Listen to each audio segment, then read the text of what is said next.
naandun yung face mask, yes, naandun yung gloves, tama po sa bahay, di ba? Yung gloves, and then naandun yung mga pagkain, very essentials kasi ang hirap lumabas. So, bibili ka talaga ng mga, at hindi na yung mga pagkain na pang mga makolesterol kasi nga you need to be healthy, right?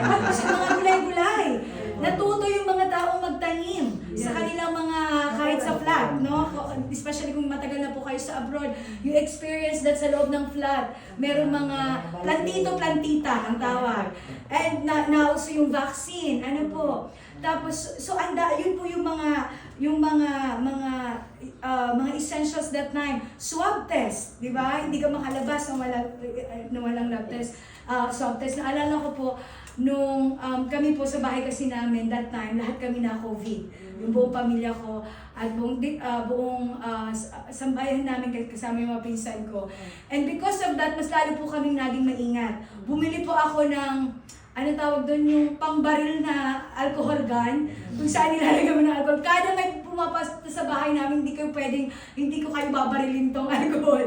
Ganun po ba ganoon ka-importante, no? Ganoon katindi yung pag-iingat namin. Ganoon katindi yung pag-iingat natin. Ganoon din po ang ating spiritual life. Amen? We are the stewards of our lives. Sabi ko nga, every day po, tayo ang manager ng ating buhay.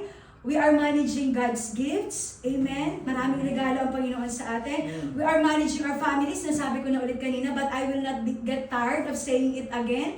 Ano po, we need to understand by doing so all this stewardship or managing the things that the Lord has given to us, it's very important for us to understand the essentials of stewardship. Yes. Ano po ba, yan po ang pag-uusapan natin ngayong umaga. Ang pamagat po natin is essential of stewardship, and our text is from the book of Psalms 24 verse 1.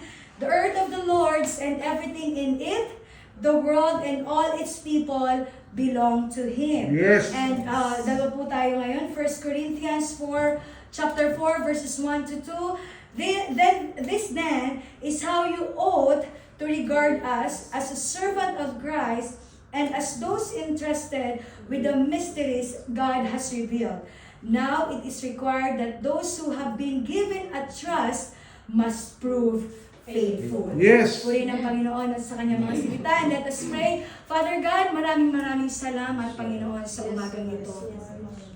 We're so thankful and we are so grateful, Lord God, for giving us a chance and opportunity to be in this place, O Lord.